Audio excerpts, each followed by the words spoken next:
my heart beating? So, not yet. Okay. So, it's probably going to start pounding right now. So, this is a little bit of a deja vu kind of an afternoon for me. And the reason being that I used to teach in China, which is around the time that this book was based. And believe me, I used to hate afternoon classes.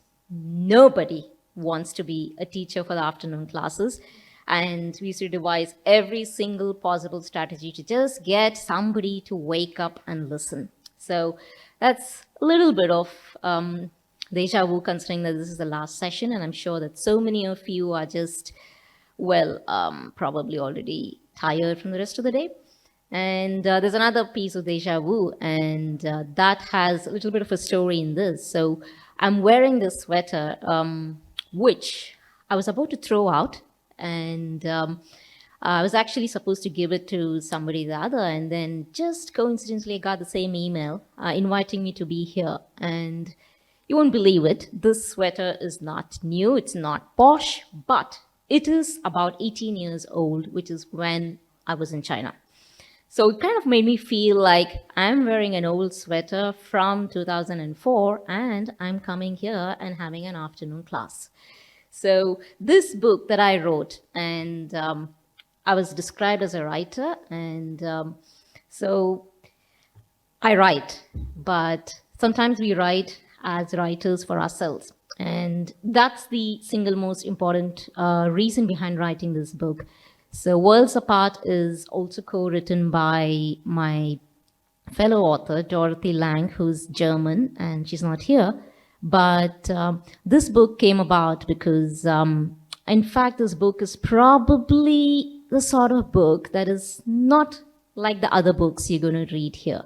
It's a very non-business kind of a book, and it's a memoir. So what is that doing here in this session? But I think that this book has a place too. And the reason being that I wrote this book when I was about 23 or 24, and it was never meant to be a book. I was a lost teacher, teaching in China, and I had no clue what I was doing. I still have no clue what I'm doing, and 20 years later, I have no idea. But at that time, I just was utterly lost. I was in a small little village in China, and I just felt like I'm pretty lonely. I'm pretty lost. And what do we do when we are lost or lonely? And that was a time when we didn't have social media. In fact, I think a lot of media was blocked in China, so even Google was not accessible. And I just remember missing home so much. This was the first time I was actually outside India. And believe me, it was the first flight I had taken, and I did not even know how to open the bathroom on a flight. I was that naive and that green, and I was supposed to teach a bunch of Chinese kids English. Believe me, if you ever try to teach somebody spoken English, it's really, really difficult, especially when you don't know what you're doing.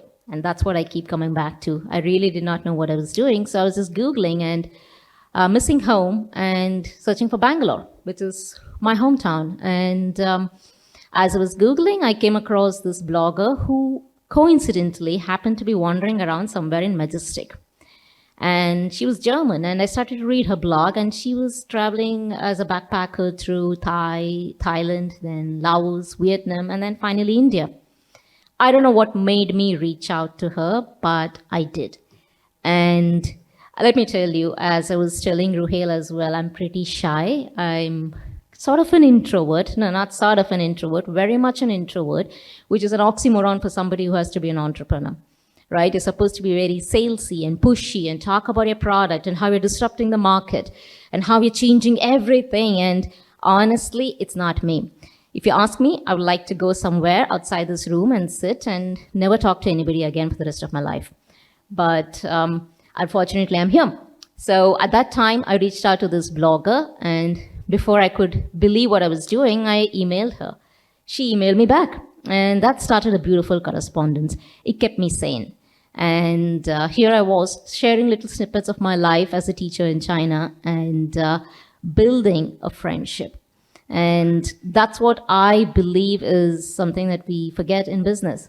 We forget that we are actually dealing with relationships, right? We we think of business as something very transactional. We think of it as an exchange of product and services. But I've always come to believe that when you get your relationships right, when you know that your customers are also your relationships, your best relationships, in fact, then I feel that we get a lot of our business right as well. So this book happened to be a series of letters that we wrote for almost a year or so. And it continued for even the time that I came out and I was outside China. I was back here. I was getting back to the corporate life. But we continued to have this correspondence. And I met her many, many years later. So when this book was published, it says it's the intersecting journeys of two friends who never met.